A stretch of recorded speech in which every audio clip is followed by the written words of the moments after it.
Good morning friends, তোমরা সবাই কেমন আছো? আশা করি ভালো আছো। আর তোমাদের ভালোবাসায় আমিও ভালো আছি। তো দেখতেই পাচ্ছ, সকাল সকাল আমি রেডি হয়ে কোথাও একটা যাচ্ছি।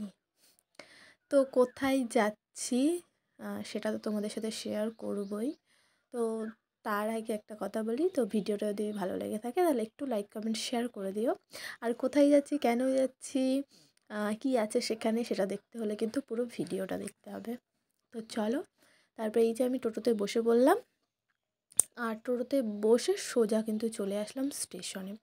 তো আমি এখানে স্টেশনে এসে একটু ঢং করছিলাম, আর ওইদিকে ভাই গেছিলো টিকিট কাটতে। তো কে কে যাচ্ছে, এই যে ছোটো ভাই আর আমি যাচ্ছি। তো তারপরে দেখো, এই যে ভাই, মিডলে আমি, আর এদিকে ছোট। তো ছোট কেন বলি সেটা অন্য একদিন বলবো। এটা কিন্তু পিসি হয় আমার, কিন্তু আমি ছোটই বলি। তো তারপরে এই যে ট্রেনে বসে পড়েছি, আর একদম ট্রেনে বসে বসে আর ভালো লাগছে না। তো আমাদের স্টেশন থেকে কিন্তু শিয়ালদা আসতে প্রায় 2.5 ঘন্টার উপরে টাইম লেগে যায়। আর এই যে আমরা উঠেছিলাম লেডিস কম্পার্টমেন্টে। তো তারপরে দেখো নেমে পড়েছি শিয়ালদা স্টেশনে। আর নামার সঙ্গে সঙ্গে দেখো কত ভিড়, সবাই তো আমাকে ধাক্কা মাক্কা দিয়ে চলে যাচ্ছে। আর এই যে এখানে দেখো সবাই আছে। এবারটা বুঝতেই পারছো কোথায় যাচ্ছি। হ্যাঁ, আমি যাচ্ছি তোমার এই দিকে দেখো, আমি কিন্তু মেট্রোর টিকিটও কেটে নিয়েছি। তো এবার কোথায় যাচ্ছি সেটা বলে দিই, আমি যাচ্ছি বইমেলাতে। তো এইবার দিয়ে তাহলে 3বার হবে আমি যাচ্ছি। তো এর আগে আমি 2বার গেছি বইমেলাতে। তো 2বারই গেছি আমি, ছোট ভাই, কারণ প্রতি বছরই ভাইয়ের প্রোগ্রাম থাকে আবৃত্তির, তো সেই জন্যই যাওয়া। আর এখানে দেখতে পাচ্ছ, মানে শিয়ালদা স্টেশনে তো 2 দিকেই গেট খুলে দেয়। ওই দিকে খুলেছিল, এইদিকে খুলছিল না, অনেকটা লেটে খুললো। তো তারপরে আমি দেখো উঠে পড়েছি। আর এখানে যেটা দেখতে পাচ্ছ, ওটা একটা বনু হয়, ওই বনুটাও আবৃত্তি করবে। তো তারপরে বাইরের ভিউটা কিন্তু খুব সুন্দর লাগছে দেখতে। আর রাত হলে কিন্তু আরও ভালো লাগে। আগে যে 2-1বার এসেছি আমি, তো রাত্রে যাওয়ার সময় খুব সুন্দর লাগে, আমার তো বেশ ভালো লাগে। তো তারপরে এগুলো দেখতে দেখতে নেমে পড়লাম আমি মেট্রো থেকে। আর নামার সাথে সাথে দেখো কত লাইন পড়ে গেছে। আর আমি মানে বইমেলাতে 3বার আসলাম, আর 3বারই মেট্রো স্টেশনে প্রচুর ভিড় হয় বইমেলার জন্য। তো তাছাড়া এমনি আসা হয় না, তো তখন জানি না কেমন ভিড় হয়, বাট বইমেলার সময় আসি সেই টাইমটায় প্রচুর ভিড় হয়। আগেরবার তো এছাড়াও ভিড় ছিল, তো এবারটা দেখলাম বইমেলায় ভিড়টা একটু কম আছে। তো তারপরে এই যে বইমেলার ভেতরে ঢুকে পড়লাম আমরা। আর এখানে প্রচুর রোদ ছিল, পুরো ফাঁকা, গাছ সেই রকম কোনো গাছ ছিল না। হ্যাঁ, বসার জায়গার যে দোকানে মানে 8টা না কটা গেট ছিল, প্রতিটা গেটের সামনে সামনে একটা করে গাছ ছিল, ওখানে বসার জায়গা। তো একটা গাছ ছিল, তো বসার জায়গা বেশ ভালো লাগছিলো ওখানটায়।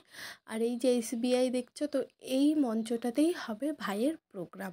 তো চলো এর ভেতরে যাওয়া যাক, আর গিয়ে দেখা যাক কেমন সাজিয়েছে বা করেছে। আর যাই হোক, এখানে কিন্তু খুব সুন্দর লাগছিলো দেখতে, সেটাই দেখছিলাম। আর এখানে সবাই, কি বলবো, এখানে অনেক এই দিদিভাইগুলো দেখলে ওরাও কিন্তু আবৃত্তি করবে। আর এই যে ভাইকে আমি বলছি, ভাই একটু হাই করে দে, বলছে না। আমি যে কেন, বলছে আমার ভালো লাগছে না। ও একটু লজ্জা পাই আর কি।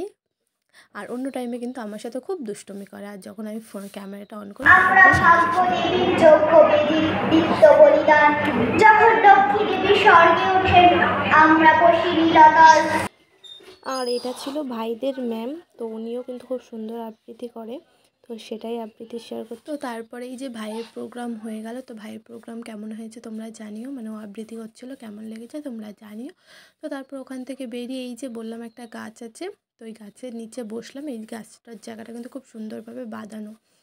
তো বসার পরে যে ছোটো দেখছো ওষুধ বার করছে, তো ওটা আমাকেই দেবে, কারণ আমার খুব গ্যাস হয়। তো সেই কারণে বলছে খাওয়ার আগে একটা খেয়ে না। আর এই যে ওপর দিয়ে মেট্রো যাচ্ছে, বেশ ওখানে বসে থাকতে বেশ ভালোই লাগে। তো তারপরে এই যে ছোটো বাড়ি থেকে তোমার পরোটা আর আলু ভাজা নিয়ে গেছিলো, তো সেটাই ছোটো আমাকে খাইয়ে দিচ্ছিল।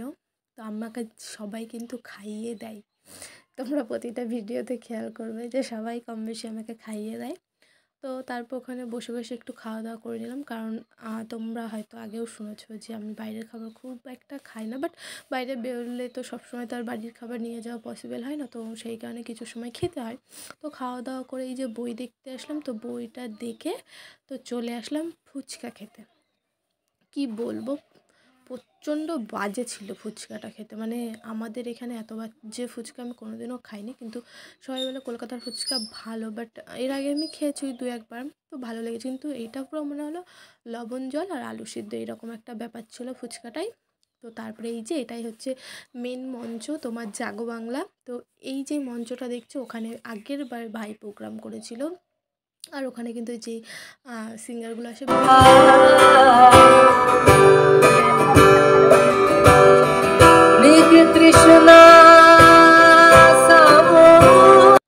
আর এখানে গিয়ে তো আমার সারাদিন এইগুলো দেখতে সত্যি খুব ভালো লাগে। সবাই যার যেমন ট্যালেন্ট, কেউ গান করে, কেউ হচ্ছে নাটক করে, তো সেটাই দেখছিলাম। তারপরে এই যে চলে আসলাম, আর এক সাইডে থাকে কিন্তু খাওয়ার দোকানগুলো। বইমেলার ভেতরটা পুরোটা বইমেলা, আর খাওয়ার দিকটা ছিল এক সাইড একদম, তো ওখানে শুধু খাবারেরই দোকান ছিল। তো তারপরে এই যে 1 প্লেট মোমো নিয়ে নিলাম আমি, আর এদিকে ভাই নিল 1 প্লেট চাউ, আর ছোটো কিছু খাইনি।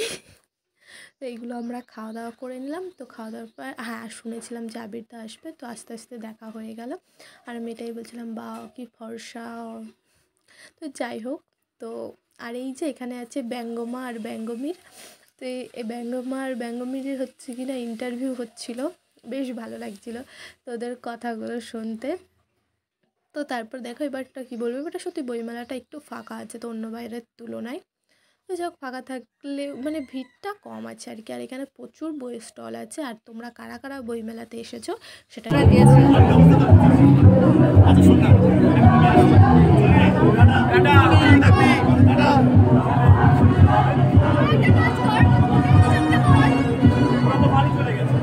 কি হয়েছে, ওদেরকে ফোন করে নিচ্ছি, তাহলেই তো হয়ে যাবে। আর এই দাদাভাই দিদিভাইদের নাটকটা কেমন লাগলো জানিও, পুরো নাটকটা তোমাদের সাথে শেয়ার করতে পারলাম না। তো এটাই বলছিলাম যে তোমরা বইমেলাতে কে কে এসেছো আমাকে কমেন্ট করে জানিও। আর এই যে এই মেলা থেকে আমাকে 2টো বই গিফট করেছে। তো এর আগের বার যখন এসেছিলাম আমাকে অনেক কটা বই গিফট করেছিল, এগুলো আর কি ফ্রিতে দেয়।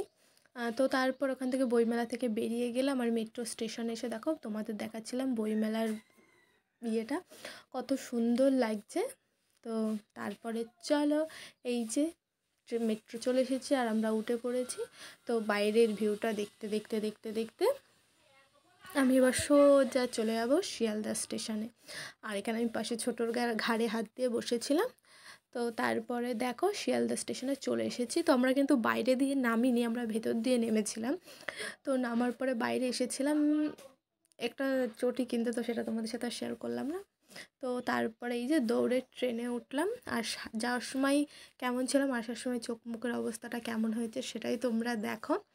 তো ট্রেনে উঠে মানে কি বলবো, মানে আমাদের লাস্টে তাই হয়, দৌড়ে ট্রেন ধরতে হয়।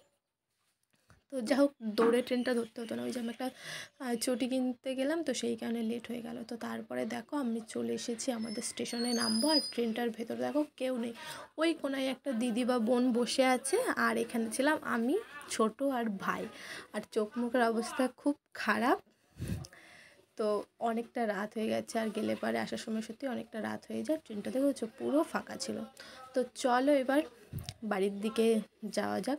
আর শীত কিন্তু লাগছিল, বলবো না যে শীত ছিল না, কিন্তু সারাদিন এত রোদের মধ্যে যা ঘুরেছি, তারপর আর এই হাওয়াটা শীতই মনে হচ্ছিল না। তো চলো এবার বাড়ির দিকে যাওয়া যাক।